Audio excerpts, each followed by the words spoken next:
Good morning, everybody. Hope everyone's having a great start to your Thursday. This is the Going Broadway podcast.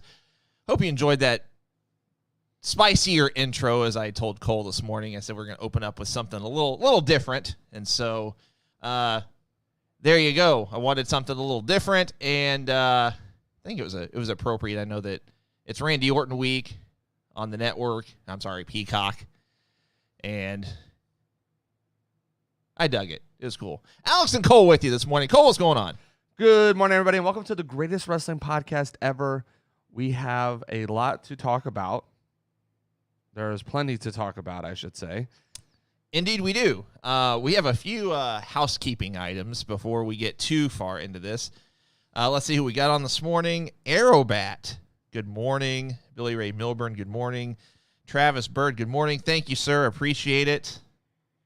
37 is... Oh, yeah. No, we need to do that. Hold on. 37 is just a number. Happy birthday, Alex. Thank you. If you didn't know, now you know. It is this old man's birthday. Hey, but I got free Starbucks out of it. Your AARP card is in the mail. Okay, so, no, funny story. Perfect transition. So, this has been like 2 or 3 years ago. My wife went to get my fishing license for me, and I don't know the circumstances because I wasn't there, which that's a whole nother thing. I thought to get your fishing license, like you had to be present. Apparently not. I didn't have to be there. She got it for me. But they gave me a senior discount on my fishing license a few years ago. Oh, nice. So it's been a running gag ever since then. So now when you go to restaurants, you're like, I am technically a senior according to my fishing license. Well, for that year, because you have to renew it every year. Nonetheless, Lumpy, Thomas Russell, Bruce Jackson. Good morning. A blanket good morning to one and all. So, it is my birthday. However, Cole was the one that was bestowed upon numerous gifts, and so we're going to open the show with Cole doing some unboxings.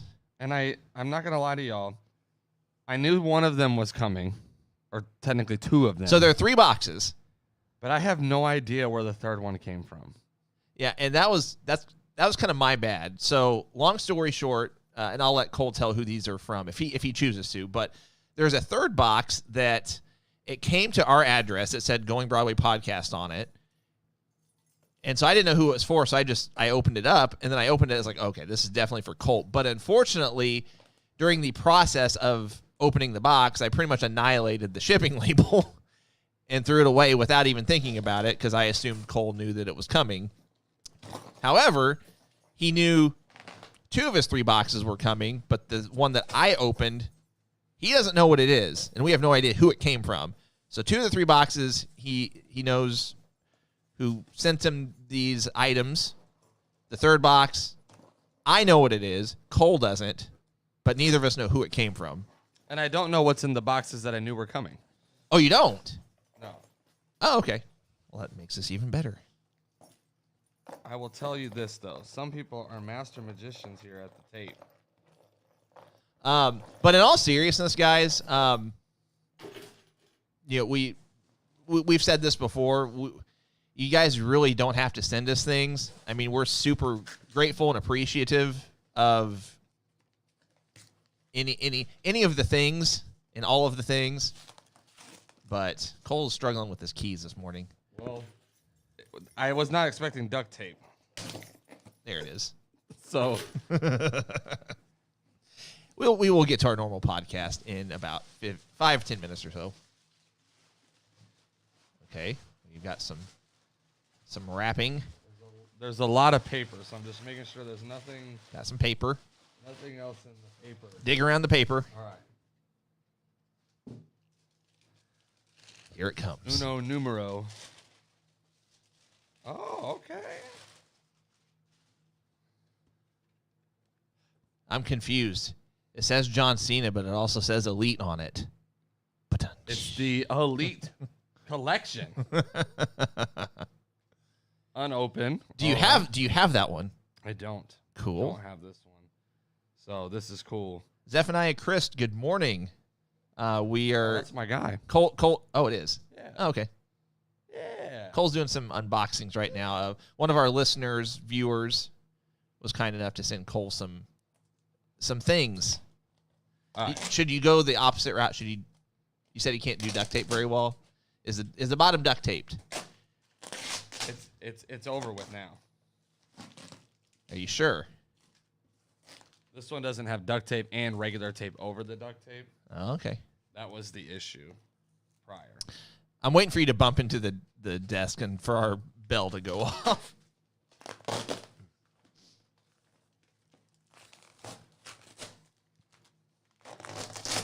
All right. All right. Box number 2. Okay. Some plastic wrap, not paper this time. Uh-oh. There's some stuff in this one. Oh. Uh-oh. Do you need any packing peanuts? No. Packing peanuts are the devil. I just wanted to check before I... Apologies to those of you that use packing peanuts, but I hate packing peanuts with a passion. All right. What do we got? There's 2 in here. I should say, what do you got? Uh-oh. Oh, I don't know how I feel about this one. This one's got many heads. Oh, interesting. Many heads and many hands. But I like it. Wait, do you have that one? Nope. I have none of these. Okay. What was the figure you got one point where it had it looked like it was a middle finger or something like that? It is a John Cena one. Okay, but it's not that one. But it's not this one. Okay. And this one has the belt in it. This is the John Cena Ultimate Edition. It's not the Elite. It's the Ultimate. It's the Ultimate. All right. Okay. And then there's another one in here. Ooh, it looks like it's the same collection, just a different styling. different shirt and a different figure as well. So we also have the same collection, but with the hustle, loyalty, respect shirt and get up and all that good old stuff. As also stylized by your flag. So yes. This one is hustle, loyalty, and respect also. But it's a different shirt. Okay. Let's calm it down. All right, so those, I do know who they came from, so I will shout them out because he has been honestly phenomenal. He has sent me, he's been such a blessing, let's put it that way. He has sent me so much John Cena stuff, and I cannot say thank you enough. So Thomas Russell, thank you so much for sending these. Again, I really do appreciate it. And these are like legit figures too that are still in the box. These are not like everything he has sent has been unopened as far as the action figures go. He sent me the inflatable hands, which you do not know how excited I was about that. I got John Cena foam finger. I was excited about that. And so shout out to Thomas Russell. Thank you so much for those. Now for the box, I have no idea. So just to recap, those first two were from Thomas Russell. There's a third box that no idea where it came from. I opened it because it was addressed to our show, not Cole specifically, but then I opened it and realized, okay, this is definitely for Cole. So what I did was I retaped it so he would have the unboxing experience, if you will. So if this is your box, speak up.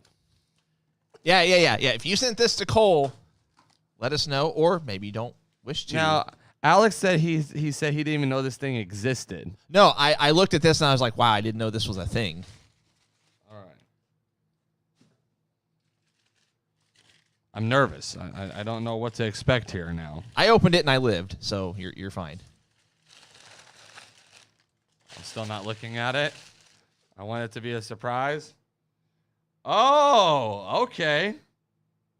A John Cena Pop edition, and it is literally invisible. I think that is hilarious. It's apparently the Amazon exclusive, or you can only get it on Amazon. You can't see me. Cool. That is super cool. I like that, and it's unboxed. Or not, never open. Sorry, I'm processing right now. Man, that is cool. And they have a specific collection, I guess, with this one. Probably, I don't know. Back here, there's a Randy Orton, Batista, Charlotte Flair, Ric Flair. Thomas says he almost sent that one to you too. So it was not Thomas because he said he almost did it. Well, whoever No Name is, obviously, Thomas, thank you, but No Name. Vacant. The mystery. The vacant person, thank you so much for that. It will look great on my desk, and all these action figures will look great in my case. That is got to be almost full at this point. Going to be overflowing at this point. So thank you guys so much. Good stuff. All right. Well, speaking of Funko Pops, yes, it is my birthday, but I feel like being generous and giving today. So at some point during this podcast, at least as of now, it was unannounced, but I'm announcing that we will be having a free giveaway at some point during this podcast. So you got to stick around, and hopefully you're on whenever we do the giveaway. We're not going to do it right this second. I'm not going to say how we're giving it away, but you just got to hang out, jump in our conversation, and we'll do it at some point before the podcast is over. Could be in 5 minutes. It could be at the end. Could be directly in the middle. But our podcast will not be over in 5 minutes, though. No. That's important. Here's what we're going to give away. Oh, snap. And this is, we'll definitely discuss this, but this is in honor of the AEW New Japan Forbidden Door event that was announced last night. Of course, had to wear my Chicago-style New Japan shirt today as well. But I have a set of still unboxed Young Bucks New Japan Funko Pops. And I think this is the Hot Topic exclusive version. Not only that, this one's going to be cool. the Kenny Omega New Japan Funko Pop. And again, guys, one person gets all of this stuff. Not doing multiple giveaways, we're just doing one giveaway. All this stuff goes to one person. And lastly, the IWGP version 4 belt coin. So one person will win all of those items at some point during the show. Hopefully you're on whenever we choose to do the giveaway. But for now, we got some stuff to chat about. Let's do it. So I mentioned the Forbidden Door event that was announced last night. Are you surprised? Are you shocked? No. Did you think the announcement was going to be something else? Because I did. I thought it was going to be something more along the lines of a Ring of Honor or TV or some kind of streaming deal. Why is our lights going off? Because I put my boxes. You blocked it. Oh, fix it. We have these stupid, we've said this before, but we have these stupid sensor lights in here, and we literally have to plug a fan in to blow a piece of paper around that will keep the sensor active so our lights won't go out. Cold block the fan. Anyway. So, yeah, I thought... Although we kind of look cool in the dark. Yeah, but it doesn't really come across well. But, yeah, I thought that was going to be some kind of, like, streaming announcement, a lights-out match. So whenever they brought the president of New Japan Pro Wrestling out, I was like, okay, you know, they're definitely gonna announce some kind of tandem partnership event or whatever. I thought maybe it would be like a 2-night thing where it's like AEW on one night, New Japan on the second night. I do like how at least it seems it's going to be a cross promotional thing. I mean, they're even having a preview with Adam Cole and Ishii on Rampage tomorrow. I think it was tomorrow. Was it not? I thought it was Dynamite next week, but I feel like that's too small of a platform to put them on. I agree. I thought they said Rampage. I could be wrong. Nonetheless, I think it's cool that they're doing this. I love the fact that it's in Chicago, so there's a possibility that we'll get to go. We'll see what happens. But I'm glad this is a thing. I'm glad that they're moving in the direction of not this Forbidden Door concept or term only being for like just, you know, here and there TV shows, but they're actually partnering for a specific event. Now, I wish they would do another all-in event. They would actually call it that because, I mean, they've teased that lately on other platforms and other shows and whatnot. So I'm happy with it. I'm going to save my thoughts on some of it for a later segment. But as far as the announcement itself, it's cool. I like it. I think there's a lot of potential there. I'm intrigued because there was no mention of ROH. So, yeah. So is it just AEW only? And I know that's a loose term right now because AEW is ROH and all the talent that's on AEW technically is ROH because they're going to use them, it looks like, intermittently between the two. And you know, same with, you know, I don't know. I noticed there was no mention of ROH, I guess is my point. Not to mention, is this going to be opened up to NWA? Is this going to be opened up to Impact? Is this going to be opened up to, maybe they're not on the flyer, but doesn't mean that there's not a talent or two that shows up. Yeah. That is NWA more or MLW, GCW, you know, all these brands that have no real issue sharing some talent from here and there. I'm kind of curious to see, because I kind of feel like as far as the women's division goes on that pay-per-view, because you'd have to think there's going to be some of that, even though New Japan doesn't really have a women's division per se. You know, I feel like you got to have a Deonna Purrazzo. You got to have a Mickie James. You got to have, like, there's just some names that are missing that aren't represented right now. And if you're going to call it Forbidden Door, I feel like that fits. That's the name of that pay-per-view is better fit for having as many promotions involved as possible. Not just two. I agree. Not just two.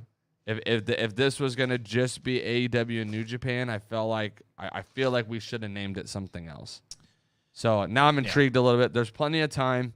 It's not till June, late June. So there's plenty of time for them to build this up. It is intriguing because Double or Nothing is going to be May. I thought the timing of it was interesting also. I mean, you do have a couple of different companies to factor in terms of their own pay-per-view schedule. I don't know what New Japan's is. Well, and then I guess technically as you get later in the year, AEW is going to do, Fight for the Fallen. Well, maybe. They have all these other like special shows. They can always scrap those, though, if they really wanted to. True. But something along the lines of what you just mentioned, I'd be curious to see what might be available online in terms of information regarding Impact's pay-per-view schedule for the rest of the year. Because if they have that window open, that would further the speculation that, okay, maybe they're going to get them involved. Obviously, for now, Ring of Honor doesn't have an official pay-per-view schedule. Or an official roster. Yeah. NWA, I mean, NWA seems like they don't really announce stuff much ahead of time. I mean, if they do, it's like maybe a month and a half out. Right. I don't know.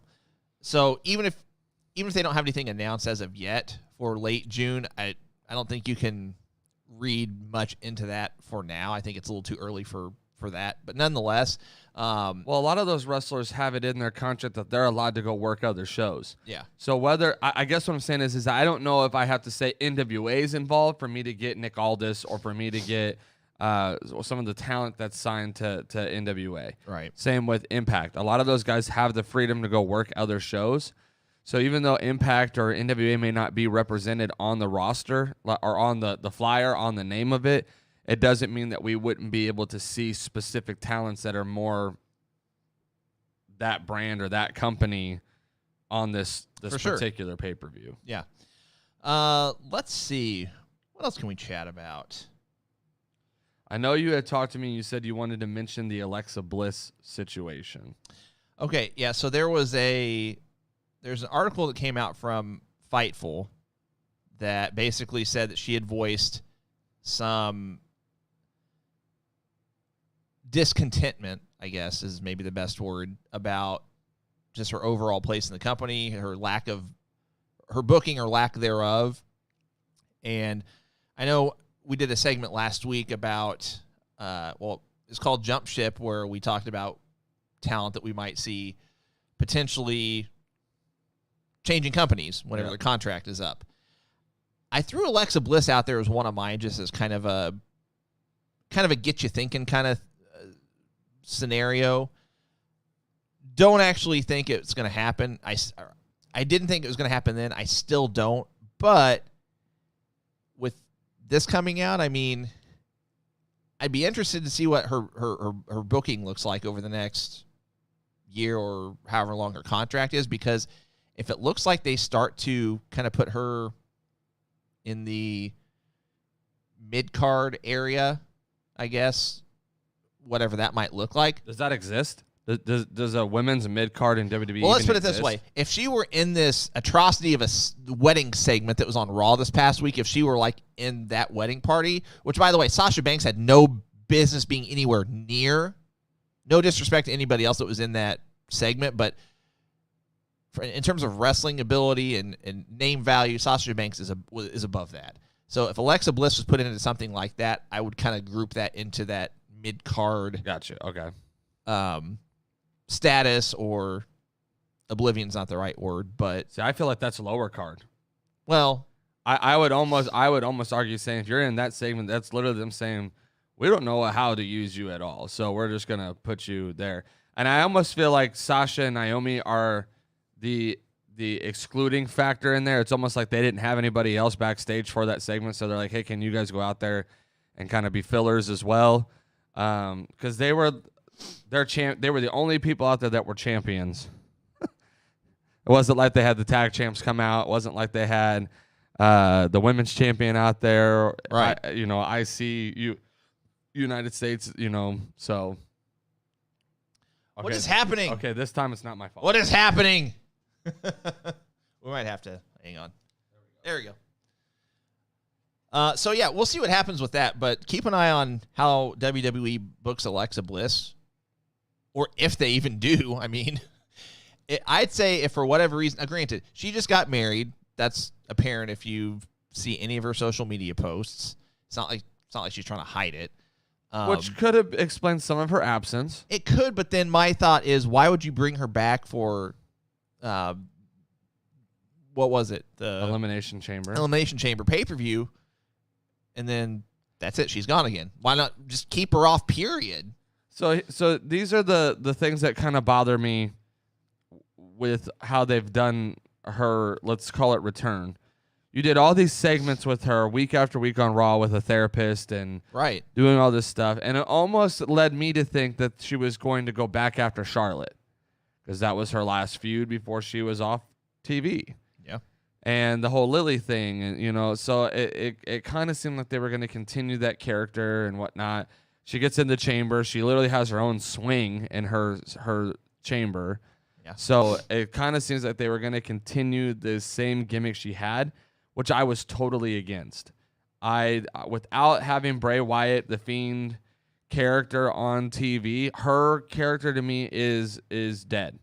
I mean, there's no reason to have. There's no point to it. Her doing that stuff anymore, and so I thought taking her off TV was going to be to clear the air on that and to have her come back as her original persona, which I thought has been her best persona. I'm small, but I'm mighty kind of mentality. Really good heel, good on the mic. Was gonna kind of, to me, she's a better Carmella. If that explains it better. I always thought Carmella was gonna mic, kind of lacked a little bit in the ring. Alexa actually has the in-ring ability and is really good on the mic, and so I think she has those heel vibes to her that are really good. And so I thought we were gonna start to see them transition back to that kind of Alexa Bliss, and then they didn't, and then they automatically took her off TV right after Elimination Chamber. And from what I'm reading, they still have no plans for her. They had mentioned possibly involving her in the Charlotte Bianca Belair storyline, and that got nixed pretty quick. Mm-hmm. So I don't know what you do with her. I'll say this: I don't think Sonya Deville makes any sense to me going after Bianca, other than the overdone abuse of power storyline. I thought, why not bring Alexa Bliss back in as a fresh new challenger for Bianca? I think that's a backup, honestly. I think whatever's going on with that situation, I wouldn't be surprised if this particular storyline that they're working with Sonya Deville now, if this was supposed to be Alexa's spot, but she knew, couple months ago or whatever, she knew, hey, I'm going to be getting married like literally right before this is supposed to start. I mean, after WrestleMania, I can't be there. I'll be, honeymooning, whatever. And maybe this is just WWE's way of, shoving it in her face or whatever, saying, hey, we're still doing the storyline whether you're here or not.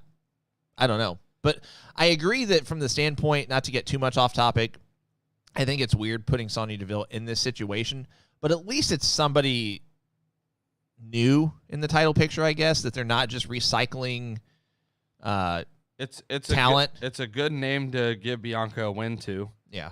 Because Bianca's not about to drop this right after she won it. Oh, I hope not. Which would have sucked. That's why I'm not really a big fan of Alexa Bliss coming back and challenging Bianca right off the bat, because I think Alexa Bliss doesn't need to lose her first storyline back. Yeah. I don't think you should book Asuka against Bianca when she first comes back. I don't think you should book Bayley against Bianca when she first comes back. I think you need to be smart about it, which is honestly why I'm thinking I think this would be a very interesting feud.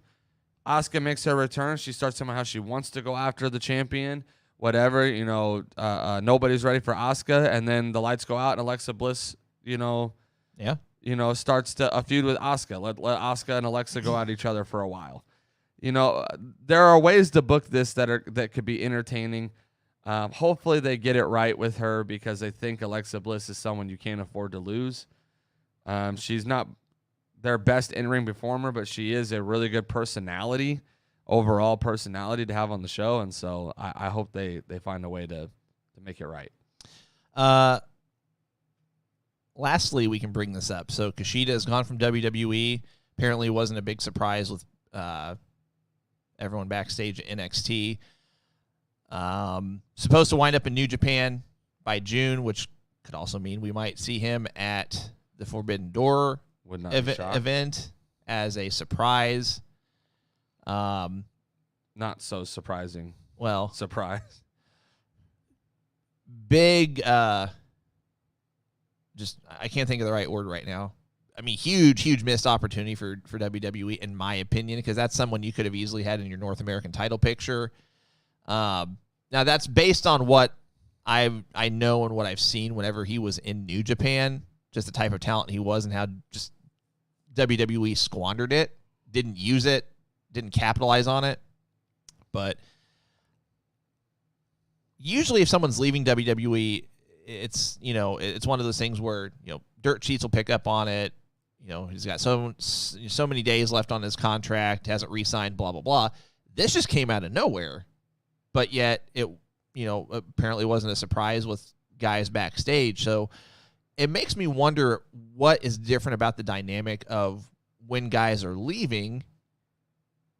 If whenever dirt sheets pick up on someone that's, they've got a month left on their deal, 2 months left, whatever, they haven't re-signed.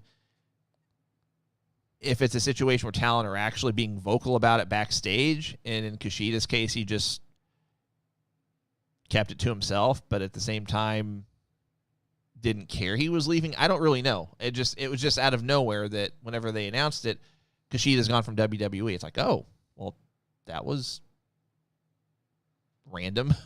Now, when we had talked about it, I was not shocked really either. One, he hasn't really been on TV. He's been on TV for almost a month, I think. You put him in a tag team called Jacket Time. And no diss to the other guy. I think he could be entertaining as well. But you put him in a tag team that you didn't even give any, other than some vignettes. Like, you didn't really give. They had more vignettes than matches. You know what I mean? So I'm not a huge fan of them putting him in Jacket Time and doing that. The thought that comes to me though is WWE's product almost too Americanized, in the sense of that some of these, and I'm starting to see a theme. A lot of these stars that come over that have really great wrestling ability, but can't really work a mic because of their language barrier and a lot of those things, they seem to fizzle out or run out really, really quick. I felt like when Kushida came in, they had a really big push for him. They were really going to have him go over on a lot of people. Triple H being back there obviously probably was a help, and now he's not. And are not as involved, I should say, in that decision making. So that probably plays a role in it. But he's smaller, which automatically is like a curse in WWE. It seems like, but he can't really work a mic. And like so, as the more that I'm looking at other talents like Shinsuke Nakamura fizzled out really, really quick. I know that they found a way to continue to use him on the roster. But we're talking about a guy that had the skill set and the pop, enough pop to be the top guy in the company at one point in time. Right. And now he's nothing more than kind of just like a main event jobber. You know what I mean? Like, they're always going to just feed him to the champion. Well, I mean, WWE's logic in terms of booking talent is just, I think the point where and look, guys, we say this over and over, we're not ripping on WWE. If we're going to be critical about something, regardless of whatever organization or company it is, we are going to be critical about it. We're going to say when companies do things right. We're going to say when companies do things wrong. My tipping point with WWE and their booking, now don't get me wrong, I understand why they did it. But whenever you've got someone like Jinder Mahal, who has been a perennial jobber, all of a sudden is in the world title picture and also wins it, no less. What? From a storyline standpoint, no, it makes no sense. You're not going to put him over Randy Orton with a full Nelson slam, right? And have him get the win just because you want to have more dollar signs, more zeros at the end of that deal coming from India or whoever they're trying to market to. I'm all for diversity, and I'm all for the cultural stuff. Like, that's all cool. I feel like, though, there's a disconnect when they can't speak the language clearly. the English language, because that is WWE's product. WWE is more of the promo, vignette, storytelling, and that's okay, but it makes it hard for, specific talents that obviously have the wrestling ability to get over. And someone mentioned, bring back managers. Okay. Who makes sense to be Kushida's manager? You don't really have who makes sense to be I mean, Rick Boogs was smart. Yeah. You put a guy like Rick Boogs with Shinsuke. It seemed awkward at first, but the guitar thing, it got over because Rick Boogs could be the mouthpiece. Rick Boogs could kind of cover the talking parts of what was needed, and he always elevated Shinsuke. It was still the Shinsuke show in a sense, but Rick Boogs was just there to kind of help give him that little added boost of, I can speak for you. I can do this. Kushida doesn't really have that, and that is what always kind of made me feel like he was lackluster on NXT. Is we picked him, I think, for Wrestler of the Week. He probably only had like 10 to 15 matches on NXT total. We probably picked 5 of his matches at some point or another that were at least candidates. At least in consideration. Oh, yeah. And he obviously helped elevate the Cruiserweight title when it was still kind of a thing, and was kind of in that North American title picture for a minute. And so I don't know. Maybe he would have worked better in a tag team. I kind of had liked the idea when Alex Shelley did like his little cameo in NXT that one time. I kind of liked that idea of Kushida in a tag team. Well, that's because they were the time splitters. They were an actual tag team. But I felt like, again, Alex Shelley can kind of cover for your language barrier. And Asuka has found a way to kind of get through that a little bit. But even then, you don't see her cutting these deep storyline promos. It's more just like nobody's ready for Asuka, and she dances around singing whoever's theme song is in her head. You know what I mean? So Thomas made a good point too. I mean, Pat McAfee definitely played into no pun intended, played into Shinsuke getting over. But you wouldn't have Pat McAfee rocking on the announce table if you didn't have Rick Boogs. I think they both play a role, and I think, I'm gonna be real, Pat McAfee actually is one of the very few announcers now that is actually able to, from where they're at, elevate everybody around them. Rick Boogs. Pat McAfee on SmackDown is what Mauro Ranallo was on NXT. Different personalities. Oh yeah, but Pat McAfee is elevate anybody that comes through that curtain. He has found a way to elevate that person by the way he talks about them, by the way he interacts with them, by the way that he's connecting with them from his position. Yeah. He doesn't have to step out of bounds, anything like that. Him thinking of these off-the-wall things to do off the top. I'm sure he's getting permission to do them. Yeah. But to get on the table and rock out to Shinsuke's theme. That's so good. Name another announcer that could pull that off. No. He's elevating everyone, and that's what I'm saying, is there is no real push on some of these guys to give them a manager, to that's going to give someone to speak for them that's going to make sense. Like, I don't want Paul Heyman with Michael McGillicuddy. You know what I mean? Like, I know you were, or Curtis Axel, whatever his name was at the time. Yeah. That to me just, I know you're trying to get this person over, but Paul Heyman's got to be reserved for somebody who is big name, big match, is always going to show up. So I didn't mind the CM Punk. I didn't mind the Brock Lesnar. I wouldn't mind the Ronda Rousey idea.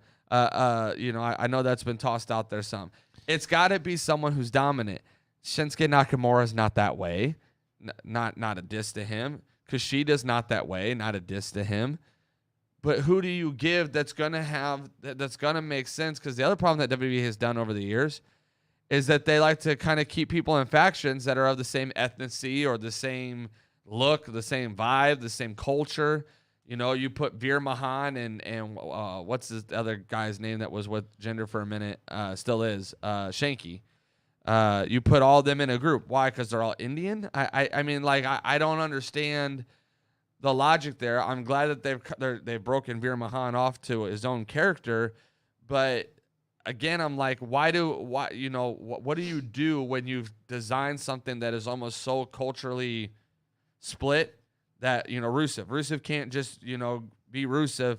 he has to have a Russian lady speaking for him. Or when he was put in a faction, it had to be all these different ethnicities that came together to say, screw America. Like, there was never just, we can't just make these people that are from different cultures normal. Yeah. You know what I mean? There always has to be this aspect to them. And so I think Kushida's going to be better off somewhere else. I'm going to be real. I hope he's not going to be an AEW ROH guy. I would much rather see him go to New Japan. And I think that's from the rumor I read that's where he's headed. It fits him better. I agree. I mean, and there's more for him there because he only competed as a junior heavyweight, I think. Right. I don't think he ever went for any of the other championships when he was there. So I mean, he also needs to get a deal that allows him to work other things. Because I'm not saying I wouldn't mind seeing a one-off match here or there. Come work the indie shows in the U.S. when you're here. Like he did he did a lot of Ring of Honor shows whenever they were partnered with New Japan in 2016, 2017, 2018 timeframe. Right. So, all right, let's get to a segment that we usually are more excited to talk about, but this week there wasn't as much to choose from. Wrestler of the week, who do you got? This week, I'm gonna be real, was garbage. How about I go first? From last Thursday to this Thursday, I don't know if we could come up with 3 matches that really are worthy to talk about. My wrestler of the week is heavily influenced. My choice of wrestler of the week is heavily influenced on match quality, but also if they won a championship. So my wrestler of the week goes to Austin Theory. Theory is. He is one of the 2 that make my list, but I'm gonna be real. I can't give it to him. I didn't like the match. I'm not one of those guys that he can't be booked to be U.S. champion. You just gave it to Finn Balor though. He's not been champion but a month, if that. Yeah. I mean it's close. To be fair, it's not Austin Theory's fault, but I'm just right. But to book him over Finn on a Raw of all things, I just that's twice now the U.S. title has changed off of a pay-per-view within like a month and a half's time. Yep. The match was really not that good. No, it wasn't. Austin Theory's finisher is garbage. I feel like he is an early Randy Orton from the standpoint of you have potential. Everything about you sucks right now, but you have potential. His little, what do you even call that? His little like mini RKO on the knee, like what? I don't even know what you call that. Like He's not even really mastered pulling off the move. Period. The move's not big enough for me to see Finn Balor, who I've seen kick out of everything, just automatically take a little bump on his head from some dude's knee and could say it's over. You know what I mean? Like that is the reason I just can't give it to him. He did make my list from the standpoint of a championship changed hands and he's now the champion. Yeah. I'm going to give it to Cody Rhodes. Cody Rhodes and Kevin Owens put on the best match of this past week. And I think that's honestly just because they're veterans. They know better. They know what they can and can't do. Shame on AEW last night. The entire card, the best match on the card was the one I did not think would be as good.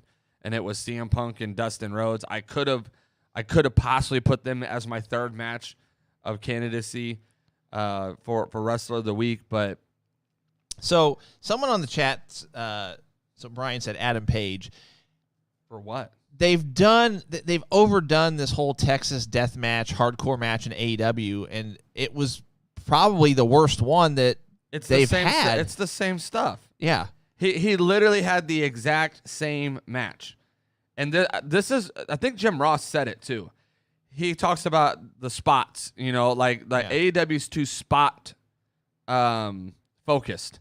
They are the worst at lining people up to take a bump outside the ring.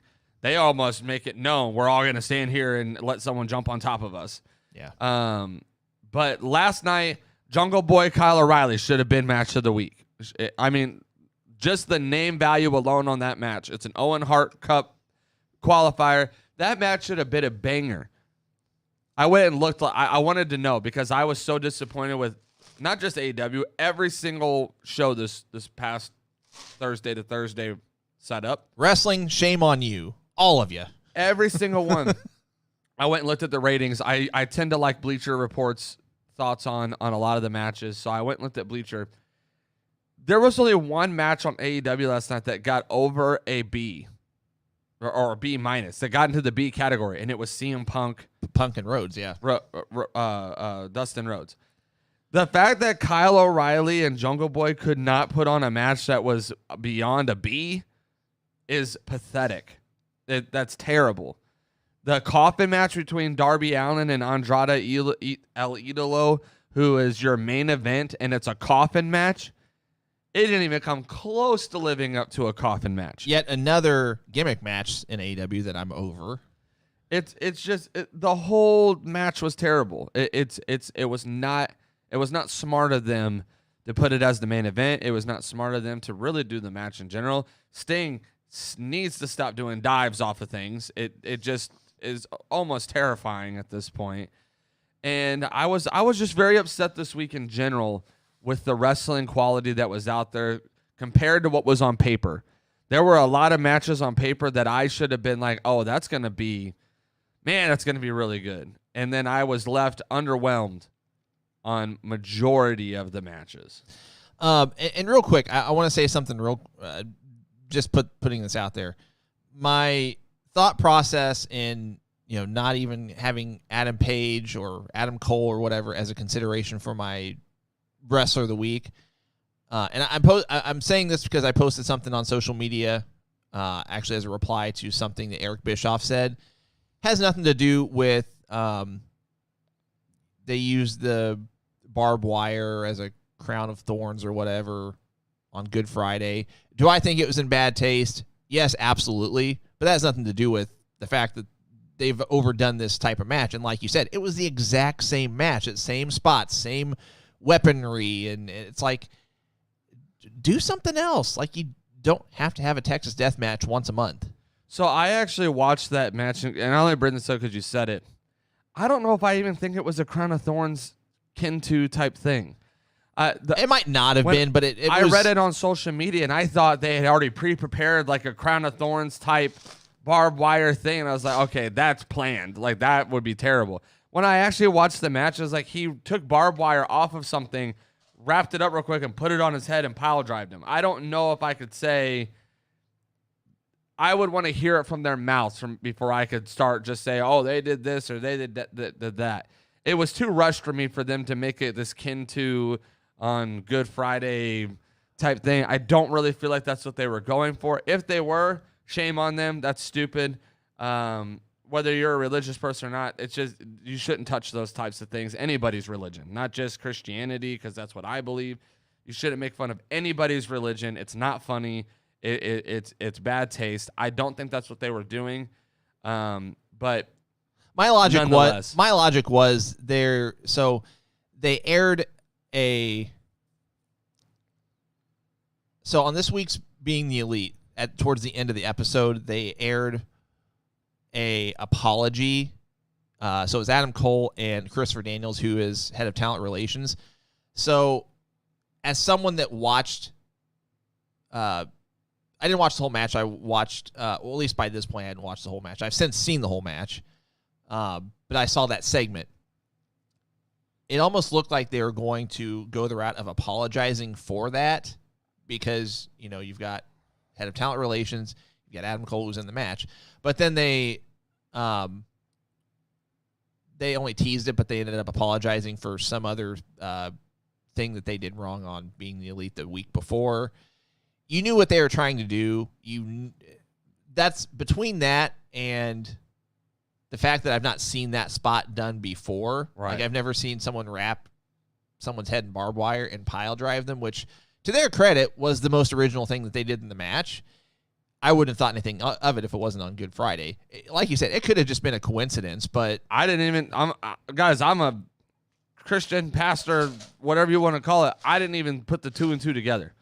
I don't put that much value on, Good Friday or whatever. Like, it is what it is, And so I didn't even think of it until someone had mentioned it in a chat there, and I was like, I'm gonna have to go watch that because unless they pre-prepared a Crown of Thorns type thing, I don't think I could even insinuate the two together. Yeah, and this wasn't meant to be a lengthy discussion by any means. I just wanted to throw it out there that my decision on Wrestler of the Week had zero to do with that. Right. And I agree. The match was, and it was on Rampage. It wasn't even on their main show. They had 800,000 viewers, probably, give or take, at most. What a dumb thing to do. Yeah. Do a big match on the show that gets the least views. Yeah. All right, we're bringing back our unpopular opinions segment. We haven't done this one in a while. A lot of mine are going to be short and sweet, no explanation necessary kind of thing. I'll go first, okay, if you don't mind. Someone in the chat mentioned this earlier when we were on the topic of the Raw Women's Championship situation. It appears that Rhea Ripley is kind of in line for a push, that they've turned her heel. I wouldn't be surprised to see her in this new faction with Edge and Damian Priest, because that's kind of been the rumor. I've not been on board with Rhea Ripley since she left NXT. I just not have been able to.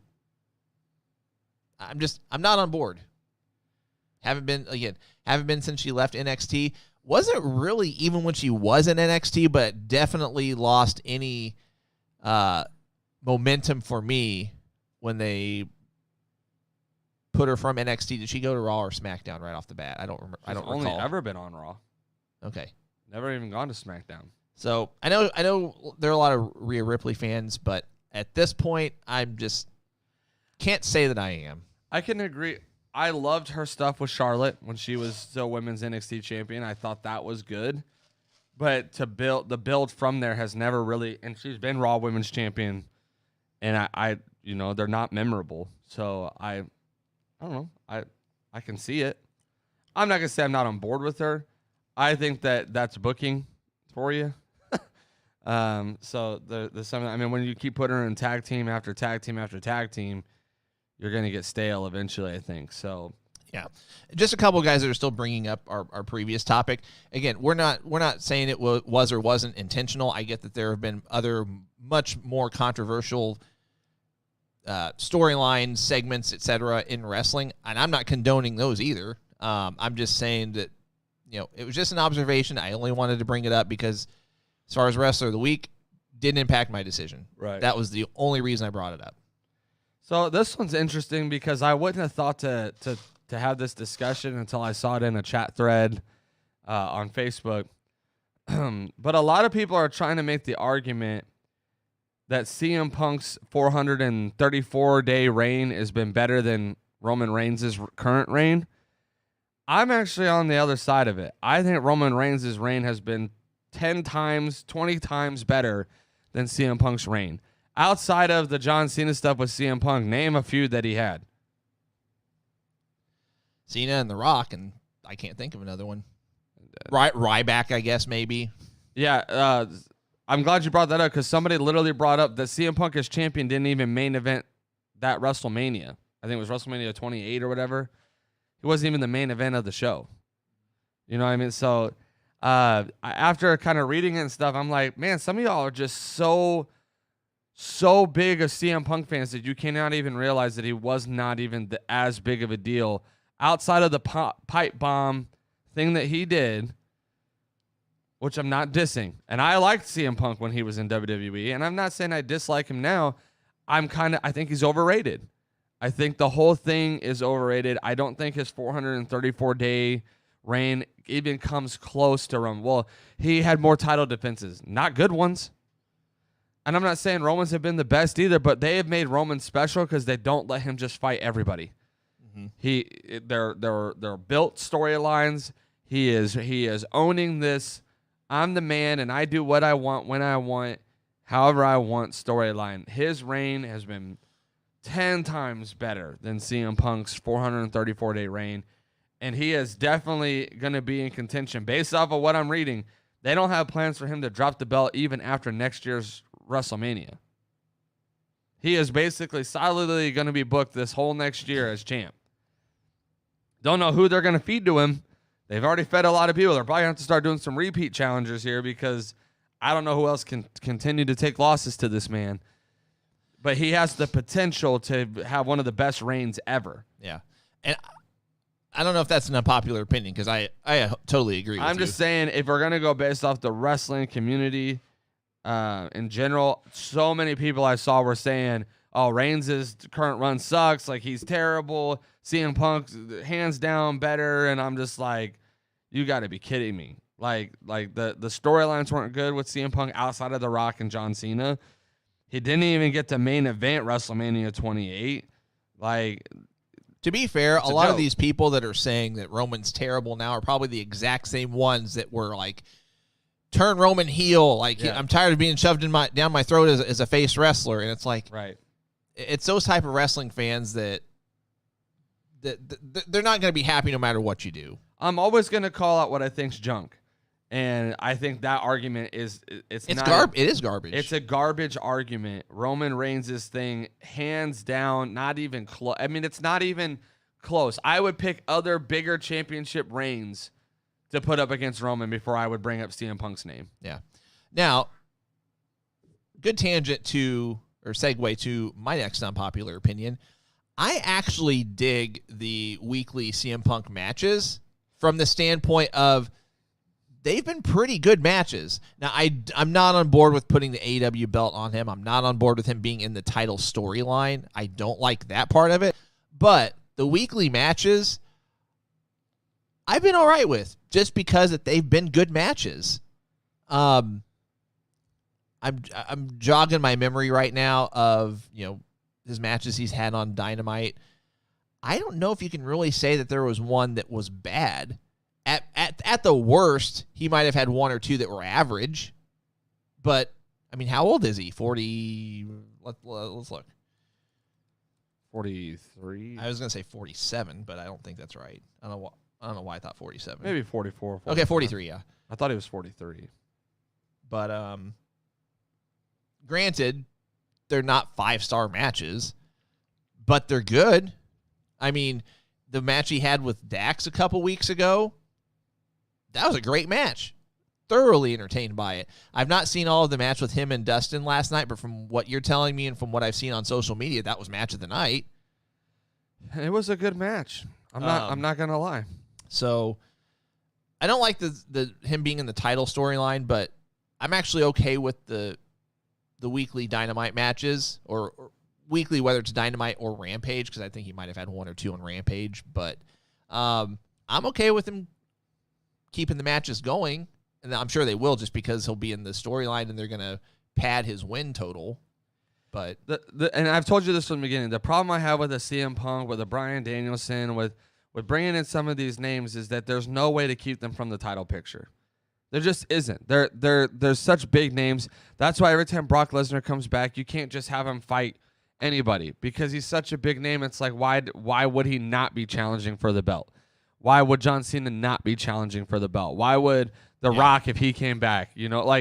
There's just some names that because they're in such great shape still and they're still believable. Mm-hmm. CM Punk's one of those. Why wouldn't he be challenging for the belt? Again, he came in saying, I want to elevate this roster, and someone asked a question earlier of, is CM Punk, Sting, these guys ever going to put a young guy over? I don't know what that even means. I mean, I'm going to be real. There are not many big names out there who can put a young guy over effectively because people don't want to see the young guy over on the guy that that's already over. I don't want to see Austin Theory go over on Finn Balor. I think that's a stupid thing. Finn Balor's over. Why would I want to see somebody else go over on Finn Balor? Why would I want to see any young guy, Dante Martin, and it's not a diss at these guys, but why would I want to see them win over CM Punk? Yeah. Why would I want to see someone win over Bryan Danielson, Jon Moxley? There's still parts of people's careers that if they're in that good a wrestling shape, I don't want to see these young guys go over on them. Well, okay. On the spot, unpopular opinion, this is one I just popped in my mind, so I'm going to run with it with kind of along the lines of what you're saying. I'd have been all right with Yuta getting a win over Moxley. With who? Yuta getting a win over Moxley for that to further that Blackpool. Now, it could have been just like a roll-up or whatever, but the fact that you had him kick out of not one but two of his DDT maneuvers, I always forget the name of it. A paradigm shift. I'd have been all right with him kicking out of both of those moves, and then just if it was a fluke, schoolboy, roll up, whatever, him getting the win that way, I'd have been all right with that because you're helping elevate somebody, but it's at the same time, it wouldn't make Moxley look bad necessarily. I'm not saying that those guys can't take a loss. I'm just saying I have a hard time with the sentence, I'm here to put young guys over. No, you're not. And then you don't. No, I agree. No, you're not, because it's not possible. It's really not possible. This is why we haven't seen anyone be AEW World Champion that's not already a big name, an established name. That's a whole nother story. I thought I was going to go a different direction, but I think this one's going to be a good segue out of what you just said. Okay. I think Austin Theory is going to be a bust. Everyone's like, the number one comment I saw on a lot of these groups and stuff I'm in when he won the championship. I'm not really mad that he won. I'm more mad that Finn Balor lost. Yeah. And I'm kind of like, yeah, that means this guy wasn't ready to be United States champion then. This guy was not ready to beat, if he is not good enough to beat Finn Balor and people be like, yeah, that makes sense. Like I can get on board with that. Austin Theory's the future, all this stuff. He was not ready to be champion then. Yeah. That's fair. That's just the reality. I don't think Austin Theory, he's had the Randy Orton comparisons. He's had the, W wants to build up young guys, and you're kind of seeing them do that with Madcap Moss on SmackDown. And then it seems like Austin Theory's kind of their guy on Raw right now. I think NXT has way better guys that are even younger than these guys that have a better mic skills. They have a better look. They have a better character currently that will get changed when they come to the main roster anyways, it looks like. But I think Austin Theory is going to be a bust. Unless you're going to change everything about him right now. The potential's there. Don't get me wrong. The potential's there. He's got a good look. His mic work's not terrible. But if you don't change his finisher and you don't change his overall gimmick right now, like there's just a lot to it that I'm like, if you don't learn from your mistakes, you were doing this with Randy Orton, and thank God he got injured. Because that's basically what reset everything for him. If you don't do some resetting here, I'm sorry, he is not cracking out of that mid card. So, real quick, I totally agree with you. I think he'll be a bust. I think he will be a carbon copy of Drew McIntyre. Except if he goes at other places, I do not see Austin Theory ever being a top guy for anybody. I wouldn't have said that about Drew McIntyre either during his first WWE run. I could see the exact same thing happening with him, doing some independent stuff, going to Impact or New Japan, bulking up a little bit, improving his look, ditching this whole selfie gimmick crap, and actually making himself a serious, viable wrestler, and then maybe making the comeback in 3-4 years, because he's young enough to do it. There's just some people that don't get old. Like, I know they were trying to do that with Jason Jordan when he was, in WWE and able to wrestle. And I'm just I'm scratching my head. I'm like, these are not the guys that are over. These are not the guys that people are getting behind. Why are you getting behind these guys that are not what the fans are getting behind? Braun Breaker. Everyone's getting behind Braun Breaker. Why not just go ahead and call him up and make him your guy you're going to push for right now? Carmelo Hayes. Completely amazing on the mic. Has great skill work, like in the ring. Why are we not I'm going to say his name because he impressed me, the stuff he did last night. Joe Gacy has a lot of potential for a main roster run because WWE is so storyline ran. The promos, the stuff he's doing right now, it is very kind of Bray Wyatt-esque feeling. But it's their own building of that kind of character for them. I think they're going to get behind it and push it. Joe Gacy's got it's there. The potential's there. I'm not against Madcap Moss. He's got to lose the Madcap Moss name. He's got to lose the joke gimmick. But the build's there.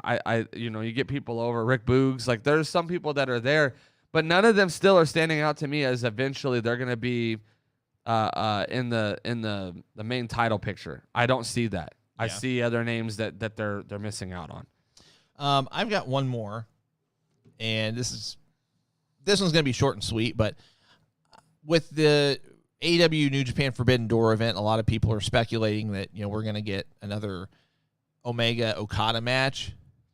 I hope that we don't. I just want them to leave it alone. because it's one of those things where, so their most recent match was the one that highest rated match of all time. We actually played that Dominion pay-per-view in its entirety on our Twitch page last week. Best match of all time. One of the few times that I agree with Meltzer on something, but hands down the best match I've ever seen. I don't want them to revisit it. I don't. Kenny is aged. I mean, it's just unfortunate that's what happens whenever you get older. Is not only does that age number go up, your body starts to feel it too. And I don't think they need to do it again. I think that it was what it was 3-4 years ago. I think they need to leave it alone.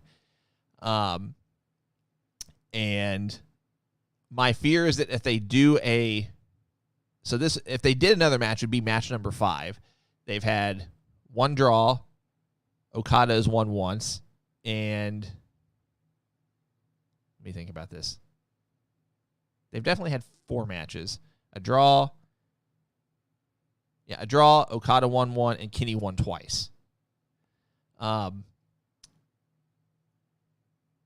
don't think it's necessary, and I think and Brian beat me to it. I think there are other matches that you could have that would still be a marquee type, marquee-esque match for both of them, for Okada and Kenny. More so for Okada because he's not really competed against too many other names, other names in America, in terms of just those. I mean, pre-COVID, you had guys going over to New Japan and things like that, but Okada has really only wrestled. I mean, Kenny's not even American. You guys get what I'm saying. He's not from Japan, but you could still do stuff with Kenny. I mean, he could have a match with, I don't know, insert name. Like he could compete against Jay White because he's still technically New Japan guy. And I get that they've had a match before, but the point I'm getting at is don't try to recreate another 7-star match. Right. Just leave it alone. And again, this is unpopular opinions. I'm sure there are a ton of people that disagree with me and would love to see another match. I think they just need to leave it alone. Don't revisit it. All right, I have a quick one, and then I have one I want to elaborate on. Okay. And we can wrap this up with a bow. Quick one. I like LA Knight as a manager. I like the idea of it. I don't think he'll always be a manager. I think this is going to lead to him getting a main roster debut at some point. And I think this is what they wanted to do with Adam Cole. And he was kind of like, I don't know how I feel about that. LA Knight is amazing on the mic. And if he can elevate it sounds like they're going to give him a couple people. So right now he was given Mace and changed his name to Face. And I don't really know what that's about. Looks like they're about to do like a Orlando Jordan type gimmick with him. I don't know. But he's going to get on the mic for all these guys that suck on the mic. He's going to elevate them. He'll probably turn on them. Whatever the case may be, eventually LA Knight's going to be a wrestler on SmackDown, Raw, whatever. I'm cool with that. But I like introducing people to the main roster in different ways. And I think LA Knight coming in as a manager is so smart. And it's just different. It's not everyone's getting called up at once. He's getting called in as a manager for now. And so I'm really kind of excited about that. I know I saw some people in some different chat threads saying he's too good to be a manager. Like, you need to just bring him up as a wrestler. I'm okay with it. I think it's smart of them to be a little different with him at this point in time. I'm okay with them having him as a manager as long as he eventually competes in the ring. That they're not going to exclusively have him be a manager and that's it. Right. Unless there's something going on that we don't know about in terms of his health, if there's some kind of nagging injury that we don't know about, and they still want to keep him on TV but keep him out of the ring, which stuff like that happens probably more often than we realize. But to our knowledge, there's nothing wrong with him, and I have no problem with them bringing him to the main roster as a manager as long as they eventually, at the very least, have him do both. Agreed. And again, I'm of the mindset of if he's going to elevate other people in this process, I think that's smart of them. Now, here's the one I really wanted to get to. I have four. Is it four? 1, 2, 3, 4 points of why I feel this way, and I'm sure I could come up with more, but this is what came to me off the jump. Tony Khan to me is overdoing it, and I think there are a lot of people who think that all this stuff's great and stuff. AEW is getting to a point from right now, and I hope ROH doesn't get this way as well, where I'm done with the quick pops. I'm done with the let me just keep saying something to keep you kind of like, oh, that's going to be amazing. I'm done. Tony Khan to me is overdoing it. Number one, too many factions. How many more factions do we have to have? Does everybody have to have a friend group that is on television? Like, yes, this Blackpool combat thing is the BCC. I'm sorry, it's stupid. It's dumb. I was okay with William Regal with just Bryan Danielson. I like just managing one guy. That's cool. If you wanted to put him with just Jon Moxley, cool. He fits both of them. I think the thing's dumb. I think the Jericho Appreciation Society is dumb. I think the Christian Cage with Jungle Boy and Jurassic Express is dumb. I could go on Eddie Kingston, and none of these things have to be factions. They're all unnecessary. Have a couple, that's cool. Use the ones that get over. When they came in and the Elite was already over and they knew that was going to be a thing off jump just because they were already over, I loved that they put together the Inner Circle. I was against it at first. I think you remember me even saying this. I don't really understand this. I think it's kind of whatever. They found a way to get it over. We didn't need 15 more versions of the Inner Circle or other factions to go along with it. The Dark Order was one of their main factions from the jump, and it's like it don't even exist on TV half the time. Well, they don't even exist in the original form that they were going to have them be. Right. I have too many factions. And then they tried doing the stuff with Pac and Penta. Like, it's almost like they feel the need to, oh, you don't have 3 of you in a group? Let's put you guys together. And oh, you guys need 3? Okay, let's put you 3 together. It reminds me of elementary school whenever you're like picking teams to play a game or something, except you've got like 30 teams. Best Friends had like 7 people in their group at one point in time. It was like half of you guys don't even wrestle. Like you're never on TV yet. You guys, there's 9 of you coming out to the ring. Like, I don't understand. We have a Mr. Reek Sexy Bottom 1342. Cole is spitting facts. You preach it. Okay. I had to throw that out there. Second thing I had written down, terrible pushes. I am so done with the let's debut this person and this person and this person and this person and this person and this person, and all of their pushes suck.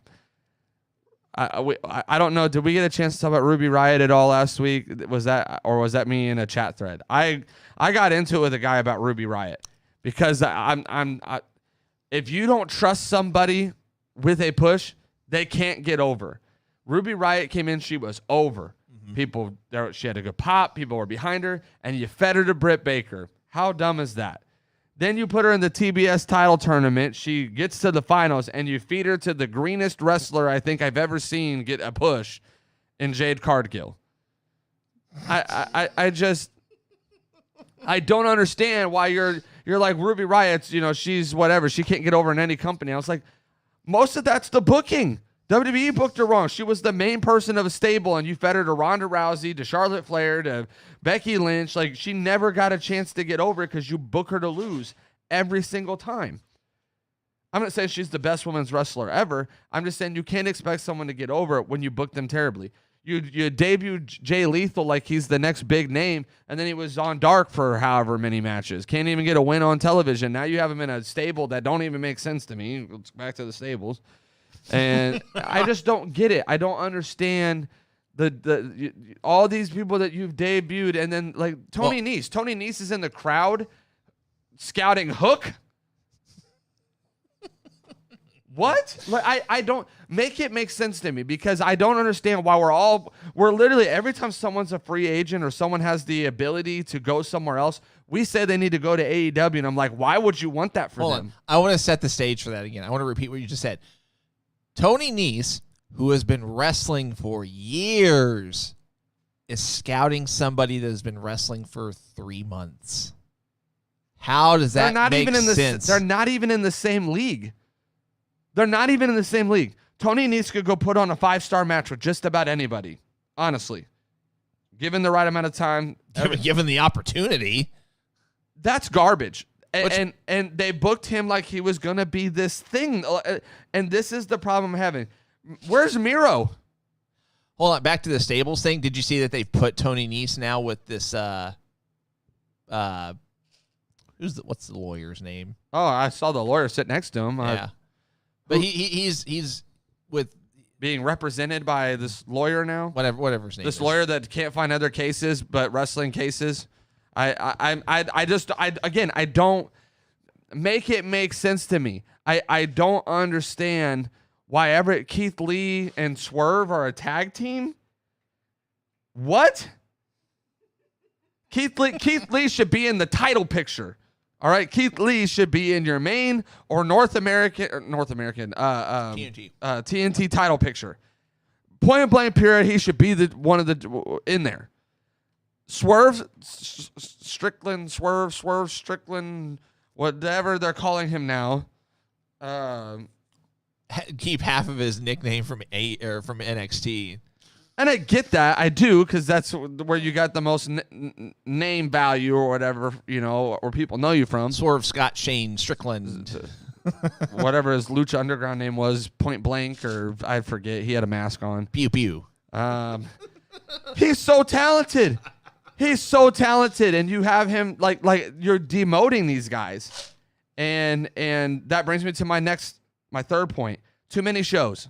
Booker T said this. I agree with him 100%. Mm-hmm. If you are wrestling on Dark or Elevation, and I'm even going to throw in Rampage on a weekly basis, but you don't make Dynamite ever, or you don't get a prominent role on Dynamite, you are demoted.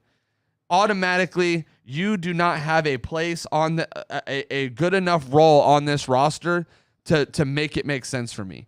I think Dark is a waste of time. I think Elevation is a waste of time from the standpoint of using it to further your main character storylines.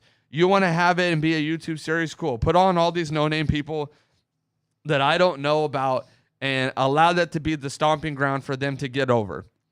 Allow that to be the stomping ground for them to get a name. I'm cool with that. However you want to work out their deals, if you want to make it volunteer and say you can use our platform to try to get over, cool. They can work for free. Some of those guys have. Give them that ability to do that. I'm all for it. And I think there's a lot of hungry people out there who would be chomping at the bit for that opportunity to try to get their name out there on AEW Dark's platform on YouTube only. Get rid of Elevation. It's not even needed. It's the same thing as Dark. And then Rampage, to me, you got to do something with it. To me, it's a joke. Doing it at 10 p.m. on a Friday night is already stupid because I am not staying up that late to watch Rampage. And I don't really care. Most of the matches do not entice me to want to go back and watch it. Well, let's put it this way. It's on a Friday night, so either you're staying up late at home to watch it, or the demographic that they're shooting for, most of them are probably going to be going out on a Friday night. Friday night's not the night to have a wrestling show. Like, I get that WCW Thunder didn't exactly do the best, but I would venture to say it's worse than that, because at least they had it on a Thursday night where people are more likely to stay in, and also it wasn't at 10 o'clock at night Eastern time, so it'd be 9 o'clock our time. It was at 7 o'clock our time, and it was 2 hours.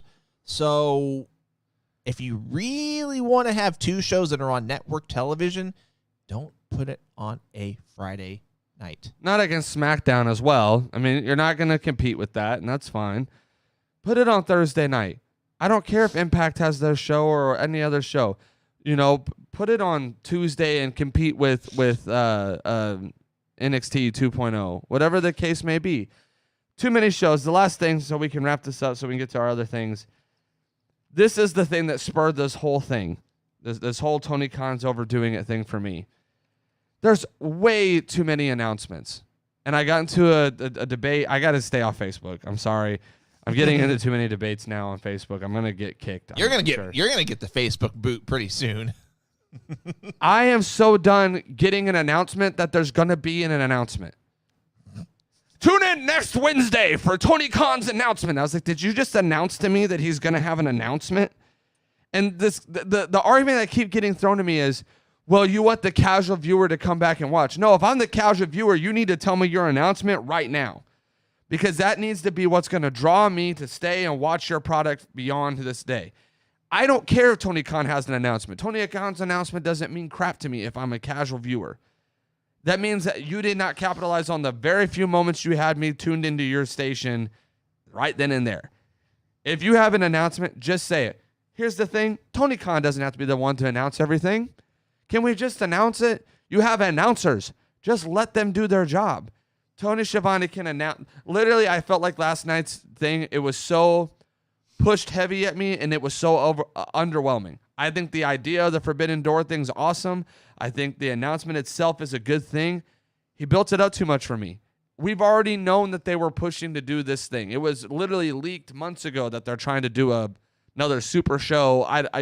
They might have been teasing All In, but this is clearly what they've been working on.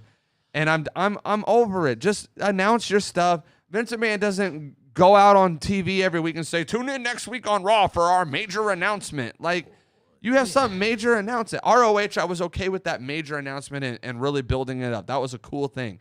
But he had cried wolf too many times for me to get behind the announcement. It doesn't help the fact that Tony. Okay, I'm not apologizing for what I'm about to say. I mean, no disrespect whatsoever, because certain people are gifted in certain things and aren't gifted in others.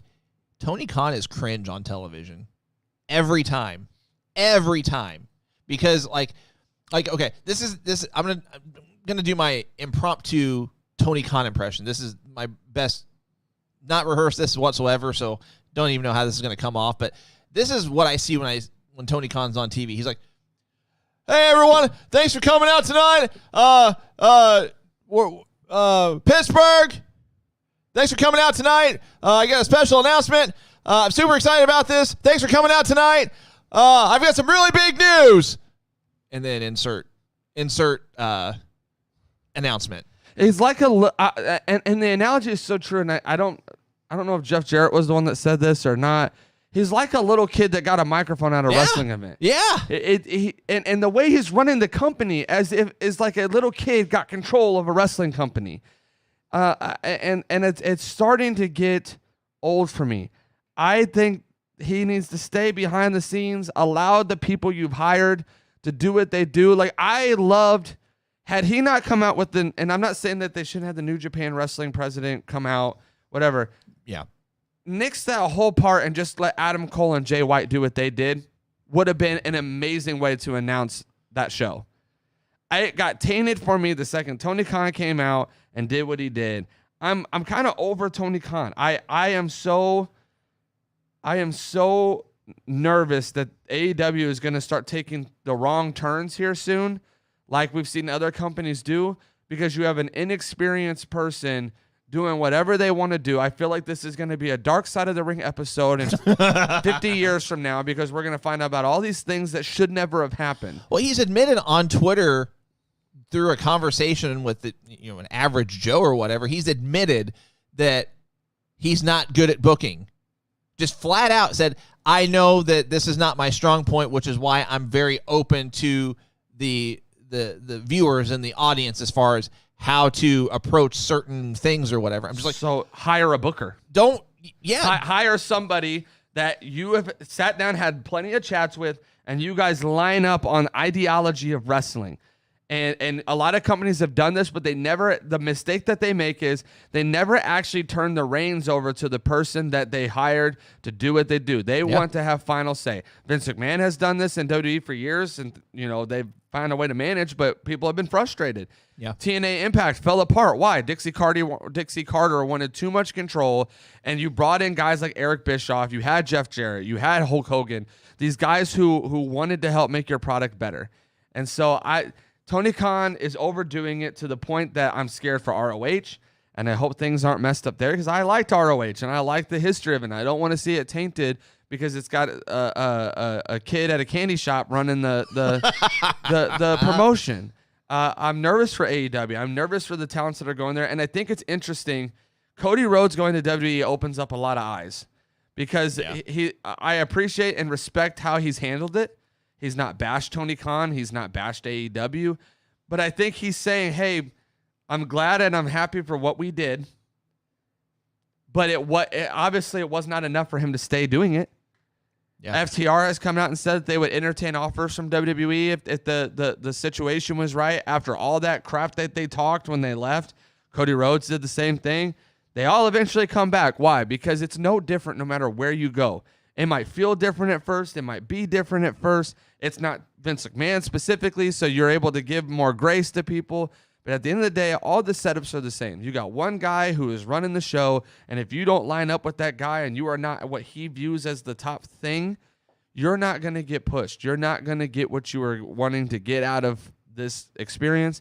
And now everyone has flooded AEW, and there's not enough room for them.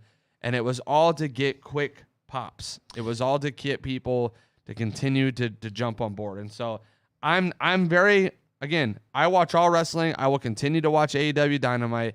I try not to be a complainer. I try not to be that way. But when it comes to this segment in particular, this is when I'm going to open up and say AEW does not have my vote right now. They do not have my undivided attention. Like, this is the best product that's out there. And that's what they're aiming to be. They're very big on, we want to be the best wrestling product that's out there. You're not doing it. You can put on good wrestling matches on a weekly basis with Punk coming out and this and that and get your quick pops. You're not retaining people long term. If you're not consistently breaking 1 million viewers, you got to figure out something else. And I'm talking Dynamite or Rampage. Right. Bruce Jackson, he forgot to yell, "Let's go!" Well, like even last night, I literally probably did cringe when he put his arm up, like all celebratory. He was like, "What's up, Pittsburgh?" I'm like, That was actually pretty good because his voice cracks every now and then too. Right, because he literally is like a little kid. I don't know if he's hit puberty. He's definitely hit puberty. He's got a lot of hair going. Let's go, Pittsburgh! I'm so excited to announce to you tonight. Here's Adam Cole. He didn't even make the announcement. He literally I'm super impressed by your impression. Just you nailed it. He has the New Japan president come out. They stand, they shake hands, and he goes, "I'm so excited to announce tonight that here comes the New Japan president out here, and I'm gonna shake his hand." And then Adam Cole. He goes, "Wait. This kind of announcement, like Adam Cole knew the announcement already. I thought this was supposed to be a big announcement that only you knew. But then Adam Cole gets up there with what looked to be a pre-recorded thing. And I was like, for an announcement of this magnitude, I need to be the one that announces it. And here's my good old buddy, Jay White, to come out. And then Jay White comes out and does his whole little thing. Which that's another thing. Since when are Adam Cole and Jay White friends? Not to mention they did well, and they've been like having Jay White do those little cameos, but he's not been around since the last one we saw. He was on Dynamite, and they teased him kind of like aligning with the Elite, but Bullet Club members, whatever. The whole thing was stupid. But I was like, you didn't even make the announcement. You made this whole announcement about you're going to make an announcement, and then you didn't even make the announcement. You came out, but you didn't even make the announcement. You flew New Japan's president here to stare. Like, I don't. There's only one person that can rescue us from this right now, and it's Lord Alfred Hayes. Promotional consideration paid for by the following. Guys, thanks for joining us today. You can check us out live every Thursday morning at 10 a.m. Eastern, 9 a.m. Central. Asterisk, just about every single Thursday, 10 a.m. Eastern, 9 a.m. Central. We're live on our Facebook page, Twitch channel, whatever you want to call it, and our YouTube channel as well. Just while I'm thinking about it, while I'm on the topic of our shows, there will not be a show next week. We're going to be taking a brief hiatus, so we'll be back with our interview, which I'll get to in just a second, on May 5th. But we'll be taking off next week. My wife is having disc replacement surgery on Tuesday, so we're going to be taking the week off. I'll be at home helping my wife recuperate and get back to the point where, from what I'm told, the first week or two will be the biggest hurdle. That's the right word. We could always do a show from home, but I think it's just going to be best to just take a week off. Plus, we've got a lot going on as it is over the next couple months. As it is, so we could use a little bit of a breather. But all of our pages are scrolling across the bottom of your screen right now. So please, if you haven't already, make sure you like our Facebook. I'm worse than Tony Khan is. Check out my Facebook page. He's kind of like Jerry Seinfeld kind of sound to his voice. A little bit. Hey, check out my Facebook page, YouTube channel. I'm never going to look at him different now. I'm going to be sitting there looking at him like he's about to do a stand-up comedic set. Well, anytime I hear the word Jerry Seinfeld or hear his name, I actually think of Jimmy Fallon's impression of him. I don't even go to Jerry Seinfeld. But anyway, check out our Facebook page. Please give us a like. Follow us on Twitter. Follow us on Twitch. Subscribe to our YouTube channel. Make sure you hit those notifications buttons so you're alerted when we go live each and every Thursday, 10 a.m. Eastern, 9 a.m. Central, except next week. So that'd be April the 28th. We will not be live. But in the place of our normal podcast, I will air a special watch-along.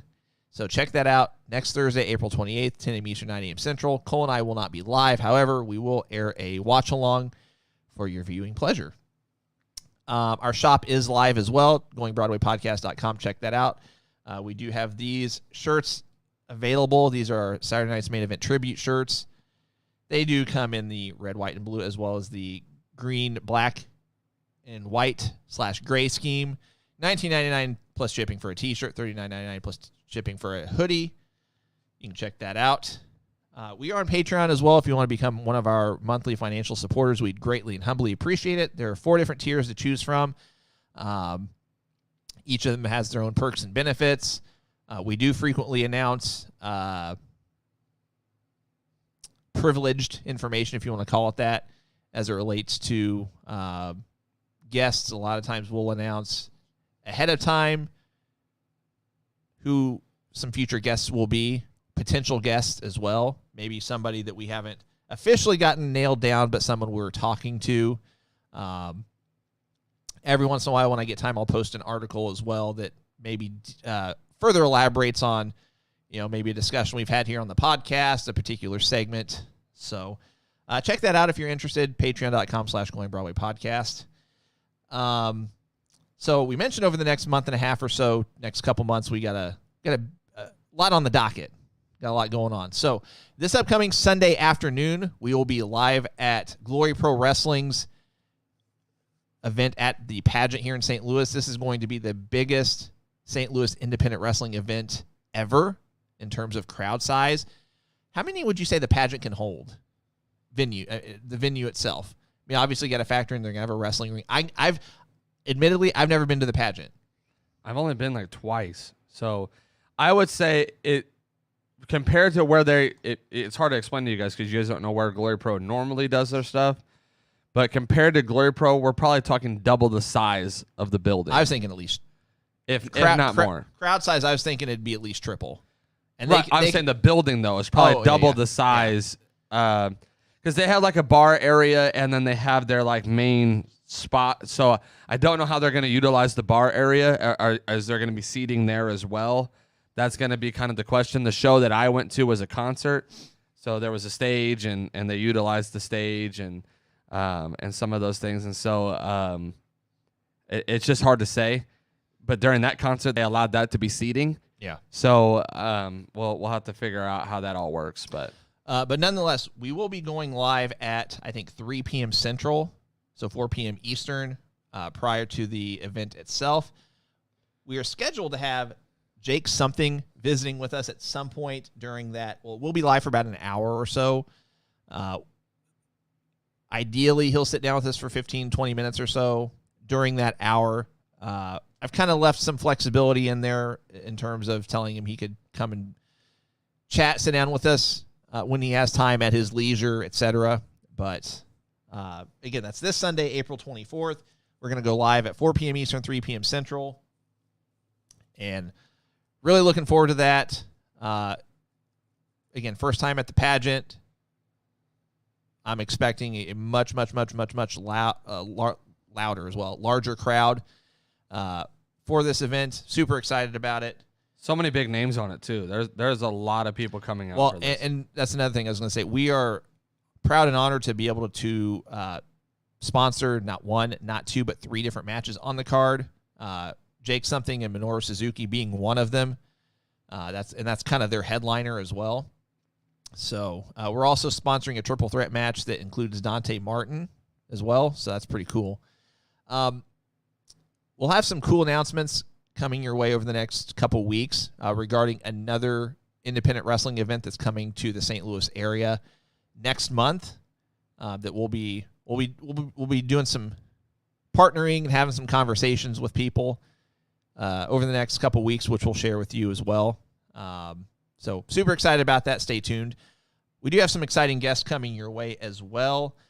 We have current NWA Women's Champion Camille joining us next time we're live again. In fact, Thursday, May 5th, 10 a.m. Eastern, 9 a.m. Central. And the week after that, we have a special guest that I want to play a video for, and we'll be right back.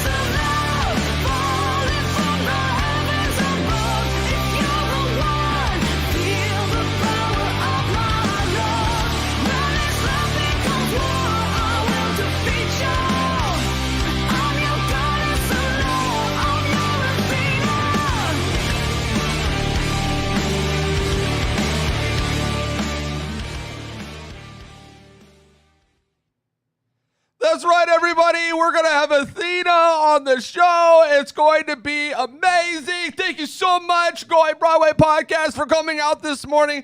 I'm so excited that Athena is, yes, she's going to be with us. It's going to be amazing. I'm so excited. Yes. Let's go. Let's go. Well done, sir.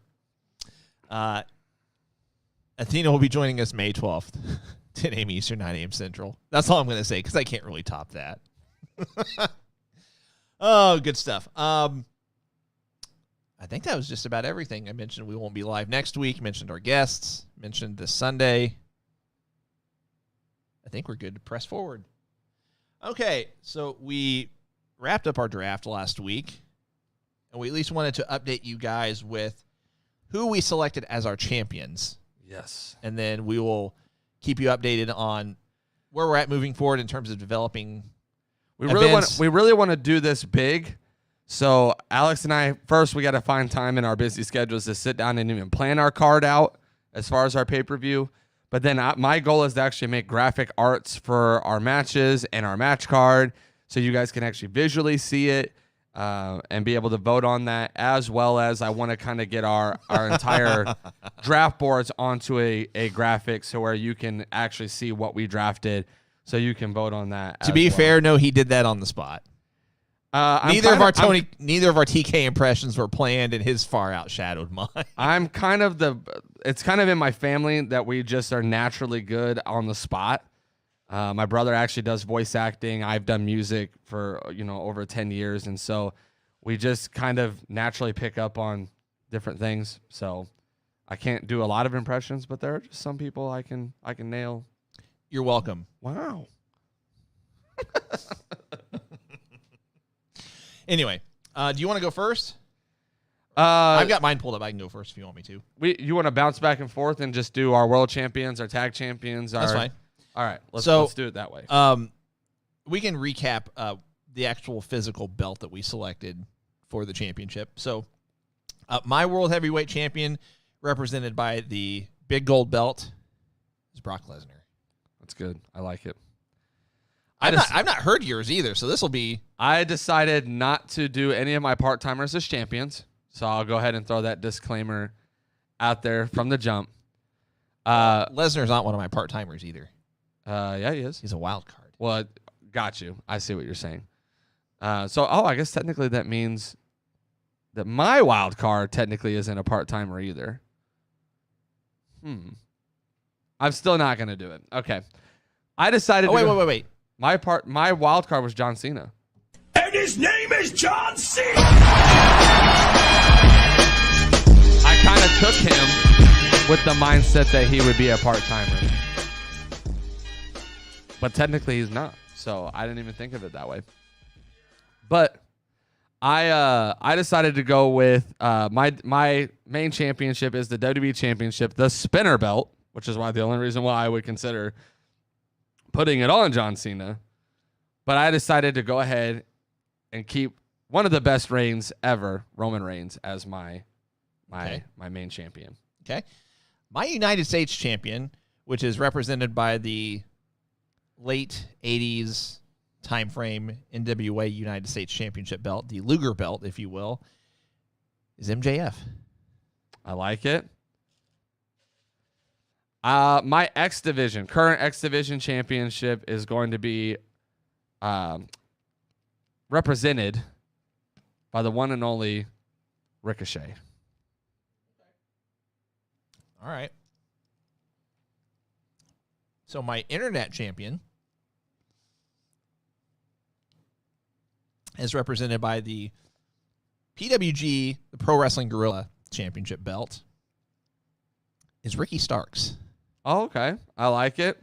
He's got a good mouthpiece for that.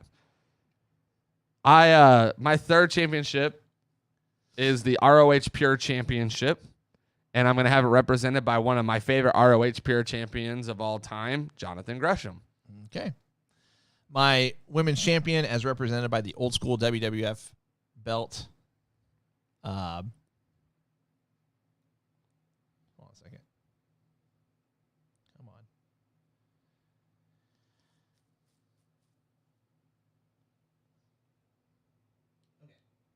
Oh, that is a good question, David Tilley.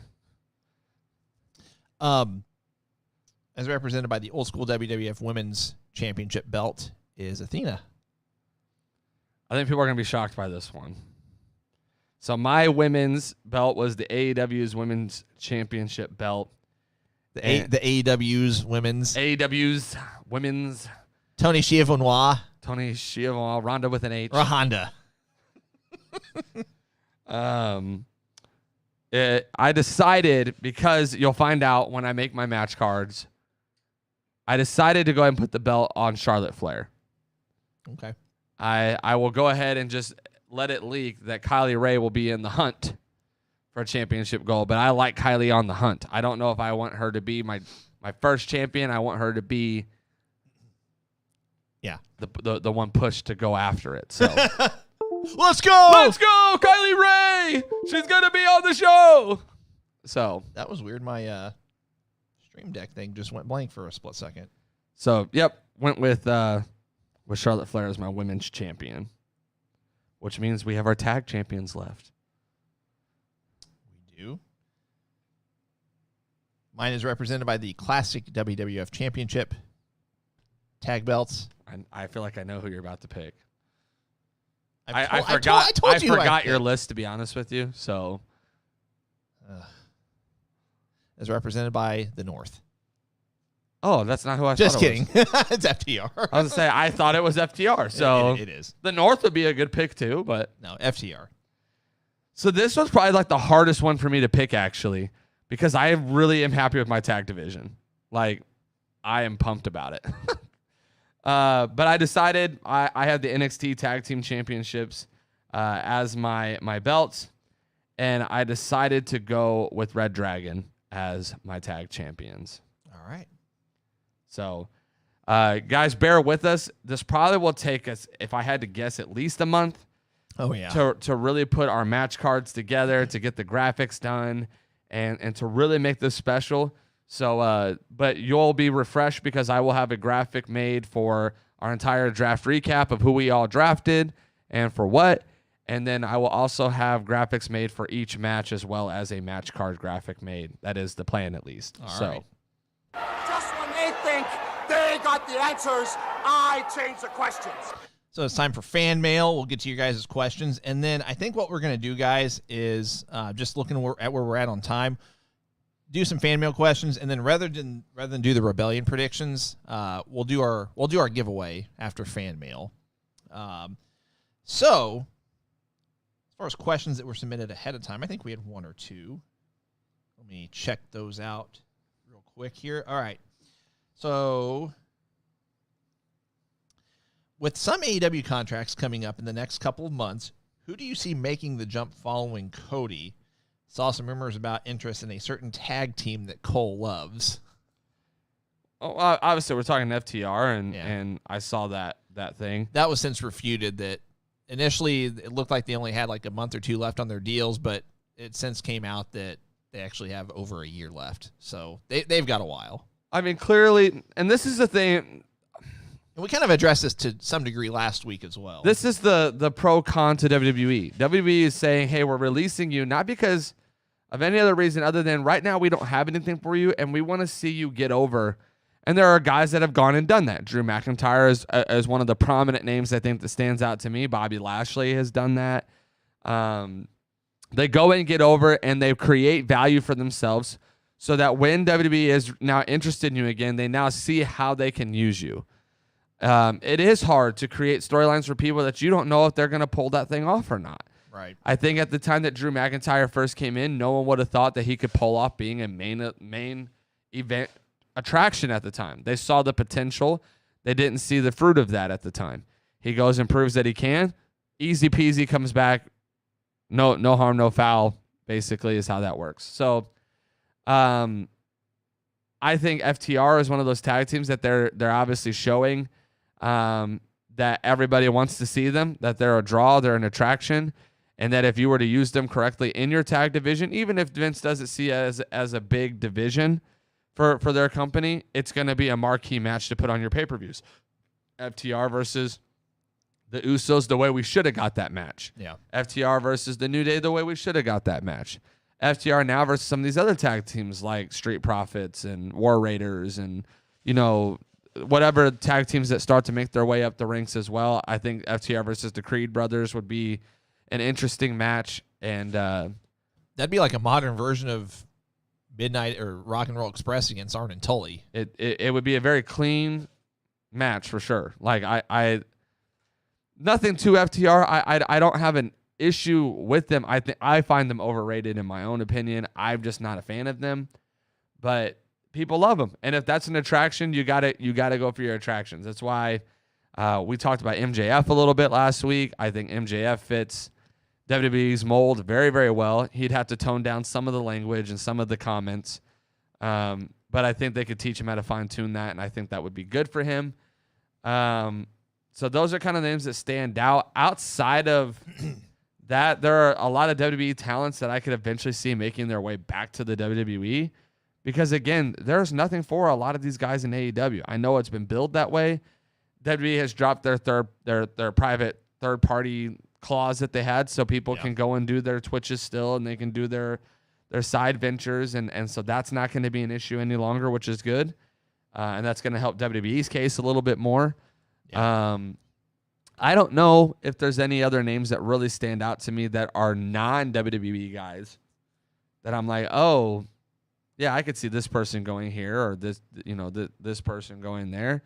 I don't know if I ever see Kenny Omega in WWE. I don't know if I see the Young Bucks ever in WWE. I don't know if I see Adam Hangman Page. I don't know if any of those guys that have never really been WWE guys are ever going to really jump ship, especially with NXT 2.0 being designed now and really pushing towards we're building our own stars there, so we're not going to bring in these already over people.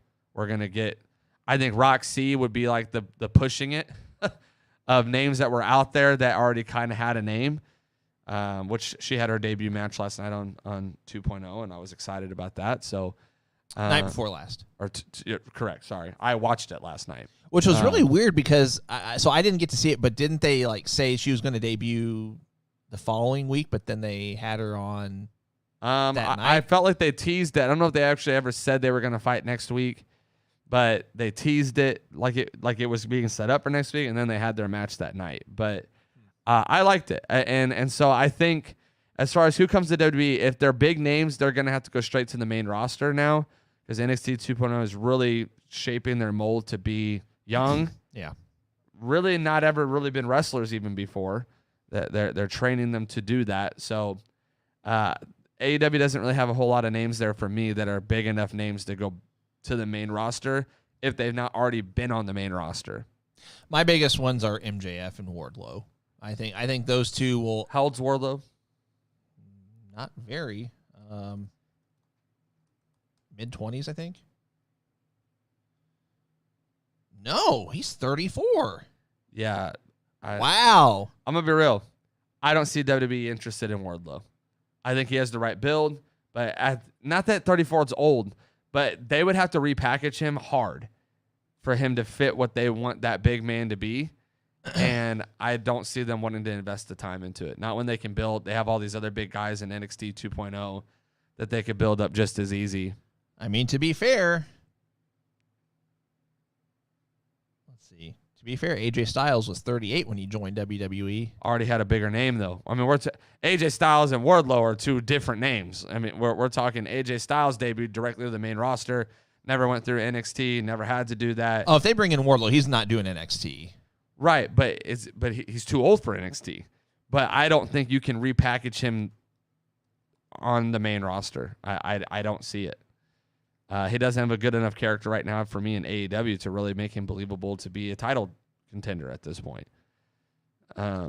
As just as a point of reference, Batista was 34 when he joined WWE. But they've changed their mold, is my point. No. I don't disagree. They're not going to bring in somebody who does not have that big of name value to the main roster. It's clear. If LA Knight couldn't go directly to the main roster, if who are some Tommaso Ciampa, a lot of these other guys that were way more established had to do their time in NXT, I don't see them bringing in a Wardlow or let's name a couple other 30-something. Brian Cage is probably out of that conversation at this point. I would say he's out of the conversation, but I think that's more Brian Cage's right. But choosing. Even then, I don't see them wanting to bring in mid-level names, honestly, and trying to build them up on the main roster to be something. That's what NXT was supposed to be, but now that they've changed the mold and it's a hard shift here even more recently, look at all the people they just called up. Anybody that was basically in NXT before the 2.0 isn't really there anymore. There really isn't anybody else there. Maybe Roderick Strong, who's been off TV. Yeah. There's really none of those names there anymore. I want to address this real quick. I kind of did to some degree last week. Thomas said MJF would have to go PG. I disagree. They're slowly becoming PG-13. He's going to have to bring down some of the derogatory comments a little bit, and he'll have to shape how he wants to say something a little bit more crisp. AEW's edgy, so he's allowed to say a lot of the edgier things. I think it's going to be a little bit more scripted and not so much off the cuff, I guess is my point. Let's put it this way. If he went to Raw or SmackDown, they're not going to get a TV MA rating by any means, but it would definitely be TV 14 at that point, or whatever that rating is nowadays. Right. So just a couple more questions, and then we'll get to our giveaway. When is Colehausen fighting Hook? Not for a while. Who's Colehausen? I don't know. It ain't me. Bruce asks, any update on WWE 2K22 gaming with you guys? I'll just kind of clear the as I say, that's a you thing. The thoughts here. The biggest thing we're trying to figure out right now is that everything that we do has to be streamed through our Twitch channel only. That is not our call. That is something that is a higher ups call with who we report to. So we are trying to figure out the best way to find. It's a new category for us.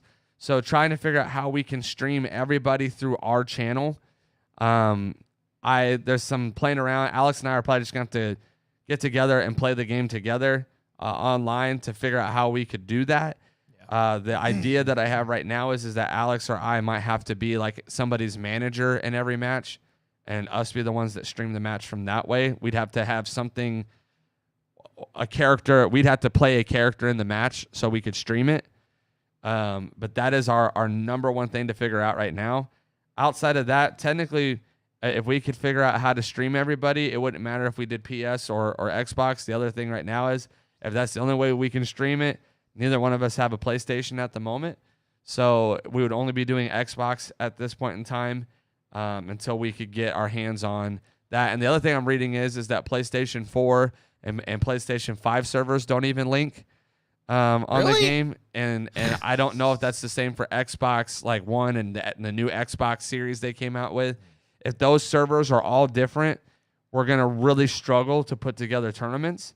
So I need to get more information. So here's what I want to do, actually. If you're really interested in the gaming and you know more about it, please reach out to me privately, either Facebook Messenger. If you're in our chat threads, hit me up there and kind of maybe we can set up a time to chat even on the phone and walk through some of the options that maybe you might be aware of that I'm not. But we would love to do it, but trying to figure out how to make this accessible to the most people is what we want to do. And as of right now, I'm not seeing that being an option. So we might have to run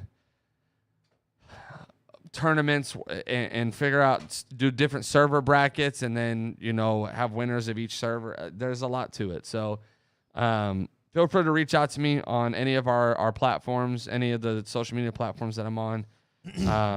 You can hit me up there and we can talk about it. But don't reply on the live chat thread, please. I mean, I'm not going to be able to read. Well, as I said, you can reply, but this needs to be like an in-depth conversation with Cole, whether it's in a chat or over the phone. Probably would be more preferable, right? Because again, there are some logistics that we would need to get figured out before this would become a thing. We really want to do it. My heart was to have it already unveiled for May. Was kind of the big thing, but trying to figure out the logistics right now, it's not as easy as I thought it was going to be because of the caveat that everything has to be streamed through our channel. Yeah. Other leagues that I've played in, everyone just streams their own stuff and there's a chat thread and you can go watch everyone's matches. But we specifically need all these to be streamed on our channel. Which means that if you're gaming with us, even if you have your own Twitch channel or whatever, your own platform, you would not be allowed to broadcast it on that. So that is the number one thing we're trying to figure out of how do we host everyone's matches on our channel. So yeah, if anyone's Twitch savvy, because it's going to be Twitch exclusive stuff, please reach out to me and we can chat it up and figure it out. So I want to answer David Tilley's question real quick. It's me, Austin! It's me, Austin! It was me all along, Austin! I haven't used that soundbite in a while. A few more questions and we'll do our giveaway. Not a question. David says you should have a contest among viewers where we pick people you did not pick, people that we didn't pick, and see who can come up with the best rooster of wrestlers. That is interesting. If everybody wants to do that, I can try to make it quicker on getting our draft board recap graphics done. And maybe we can do a contest and Alex and I might vote on somebody and do a giveaway on who we thought put together the best roster out of the people we didn't select. Yeah. So how would that work though? I mean, people would obviously choose the same. They all can pick from the same pool and we'll decide who has the best.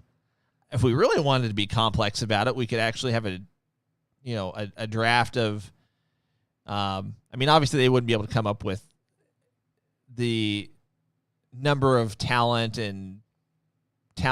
like tag teams and singles and women and commentators. They wouldn't be able to come up with the same degree, but we could maybe pick like 5 that would be interested in doing it and say, from an existing pool of wrestlers or talent that's still available, you select somebody, and we'd have to confirm on our end that they haven't been selected yet, and that might get too messy. I think the easiest way to do this is I'll post our draft recaps up on all of our social medias. Let's just do that. And that's the people you will be excluded from you being able to use, and you can build your own draft board, and we'll put a deadline on it. And once all of the ones have been turned in by that deadline, Alex and I will sit down and look at them. But you cannot use any wrestler, talent, championship, pay-per-view name, commentator. You cannot use any that Cole and I currently selected. If you do, even if it's just one, you're automatically disqualified. You'd be out. And we'll vote on someone. We have been given a lot of stuff to give away, so we have some stuff that we could probably toss out to someone that we both agreed on is the best. Let's see. Thomas, out there. Thomas, do you think we really need a Punk versus Page match? No, I was very clear when I went on my little rant earlier. I don't think he should be in the title picture. Without the belt? Sure. Well, two more questions. Do you think MVP will bring back the Hurt Business without Lashley? No. I think it only makes sense if it's Lashley. Yeah. And who do you think will be the one to defeat to beat Roman? Roman. So based off the rumors, if they are true, he's not dropping all the way up until after next WrestleMania. Yeah. So that means no matter who they feed to him this year is not going to really matter. No, that's a rumor. Doesn't mean that rumor is true. Rumor and innuendo. It also tells me that... crap, we need to wrap up. Right. We're supposed to be done by 11, I forgot. Maybe there's somebody out there. I don't think they're doing The Rock. So, at next year's WrestleMania, I still don't see that. I'm just going to throw out a name. I'm going to say Cody. Cody, to me, fits. Seth Rollins. Maybe Gunther, if they build him right on the main roster. There's some names out there. I would almost say the Money in the Bank winner, whoever wins that, would be a good product because they're down to one champion, too, so he can only go after Roman. Yeah. Hey, guys, unfortunately, we're short on time, and I totally forgot we were supposed to be out of here by, right now, and we'd be at least another 5 minutes trying to do this giveaway, so I think we'll have to table this giveaway, unfortunately. I'm sorry if you were online on the chat. If you're online right now, send me a Facebook message or send a Facebook message through our Going Broadway podcast Facebook page. Let us know that you are on today's chat, and whether you're on 2 weeks from now, we'll do the giveaway in 2 weeks.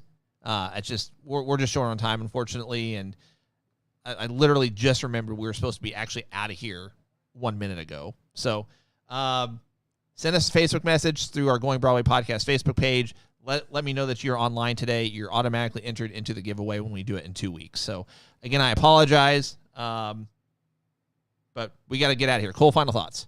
As always, guys, thank you for watching the greatest wrestling podcast ever. Thank you, Thomas Russell, and whoever else sent all these awesome action figures to me. I appreciate it. Happy birthday one more time to Alex. Enjoy your day, my guy.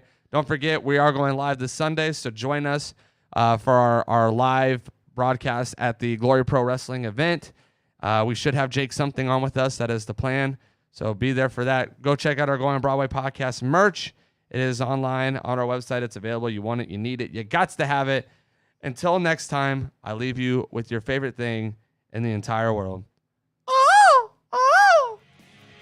We're going to exit with some more Motorhead, and we'll see you guys in 2 weeks.